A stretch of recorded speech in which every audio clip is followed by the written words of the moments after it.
Kalau kita murah, silakan. Batu kalau boleh kita amalkan murah tangan.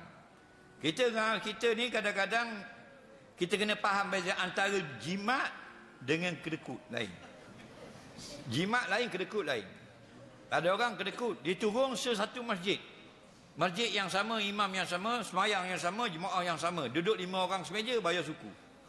Patutnya ada duduk 5 orang semeja, panggil kira, dia bayar untuk 5 orang. Setiap orang yang kita belanja duit kita makan, kita bayar. Satu suap Nabi kata luqmatan, Allah simpan di sisi Allah, akhirat kaki jadi sebesar gunung Uhud. Kalau roti canai dia makan 10 suap, 10 gunung Uhud dapat. Kalau nasi lemak tu 8 suap, 8 gunung Uhud. Kaya orang yang belanja orang. Faham? Cuma perangai huduh. Ada perangai huduh mana? Dia memang jenis nak makan free, niat doktor tu. Faham? Bila orang panggil kira, dia buat lolok main telefon. Tengok dia. Bila orang bayar dah. Oh, awak kejut. bayar dah. Awak kejut. Hak gitu muakat kaki gini, pusing gini, turun gini, naik gini, khepuk tak muka dia. Faham lagi? Biar menyanda model.